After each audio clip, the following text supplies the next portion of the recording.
هلا بنات. طبعا شكرا كلش هواية. شوفوا الزاوية مال التصوير شلون طلع خشمي. الستاند مالتي مال التصوير لان هناك كنت اصور لكم فنسيته بالكابن اللي كنا مجري هذا الكوخ مال اشباح.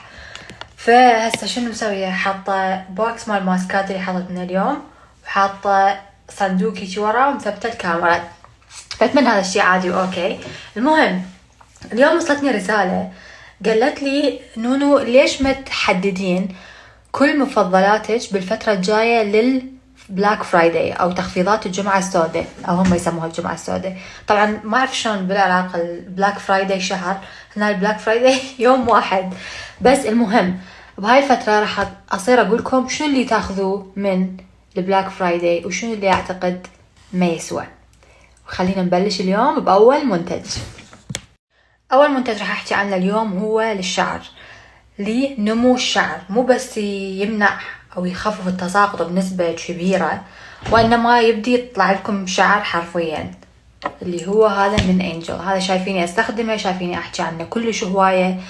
اللي هو سيرم إكليل الجبل، على مود يحفز نمو الشعر.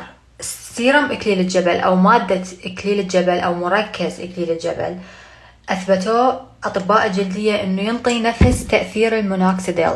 المونوكسيديل هو مادة الناس يحطوها من يصيرون يعني عندهم صلع، على مود يرجعون أو يرجعون يطلعون الشعر مرة ثانية. هيجي إكليل الجبل فعال، فهذا ينفع 1,000,000%. شنو العروض اللي مسويها على بلاك فرايداي؟ إنه كل منتجات أنجل بشكل عام عندهم كومة مجموعة مع الشعر مخيفة للتساقط، للجفاف، للشعر المصبوغ. اللي كنت أقوله إنه كل منتجات أنجل من ضمنها السيرم هذا اللي لو أنا بمكانكم وموجودة ببغداد أخذي منه قد ما يقدرين، مسوين عليها خصم 20% للبلاك فرايداي. راح أشوف هسه التاريخ، ما متأكدة من يا يوم ولا يوم، واكتب لكم اياه هنا على هاي الصفحة على مود بس تعرفون شو وقت تبدي العروض مالتهم وش وقت تنتهي، على مود تاخذون لما تكون فترة العروض موجودة. شو أنا أستخدمه؟ هذا شعري هسه غاسلته، طبعا يوميا أستخدمه. أفرك شعري بالنص، أجيب السيرم، طبعا هاي العلبة هي الأخيرة وباقي منها وش قد شويونة، وأبدي أحط السيرم. لا تنسون لي ورا، وفرقة مرة ثانية. هاي هنا كانت عندي كلها بيضة، من النوع دائما أشيل شعري كوباية.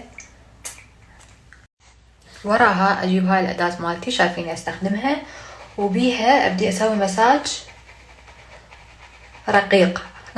آخر فيديو سويته قلت رقيق وأنا كنت أسوي هيجي رقيق من صدق، بس على مود يتوزع السيرم على الفروة. أنا شخصيا ما استخدم أصابعي لأنه قالت لكم قبل أحس الجلد هنا مع الإيد يمتص جزء من المنتج، فحرامات يعني أنا أريد كله يبقى على الفروة. وبس ها هي يوميا استمر عليه، نتيجته تخبل، التساقط يخف بطريقة غريبة. لا تتوقعوا النتيجة من أول يوم ولا حتى أول أسبوع، الاستمرارية هي اللي تجيب نتيجة. إذا استخدمتيه يوم و10 لا ما راح تشوفين نتيجة مثل أي منتج ثاني. فالتزموا بيومية، وراح أنزل آراء البنات، هذا ما يختلفون على الاثنين عظيم. فهذا أول منتج أنا بالنسبة لي بعروض البلاك فرايداي اللي لو بمكانكم أستغل العروض عليه. العرض يدوم لحد يوم 24 بالشهر وبس. كتبوا لي إذا أكو منتجات ثانية عليها عروض أنتو شايفيها بمكان وتريدون رأيي بيها، يعني تريدون أقول لكم إذا تاخذوها أو ما تاخذوها، أو إذا تسوى أو ما تسوى، لأن أعرف أكو هسه عروض كلش هواية تقريبا على كل المنتجات اللي بالأسواق. فأريد أعطيكم النصيحة الصحيحة، بس اسألوني يعني دزولي صور قولوا لي نونو هذا زين ناخذه، وأنا راح أحاول إيش قد ما أقدر أنزل وأقول لكم مثلا هذا إيه هذا لا وهكذا. وشنو بعد شو تقول؟ خلينا نسوي أسئلة وأجوبة على مود أجاوب أسئلتكم. أنا متأكدة ورا كل ستوري عندكم سؤال.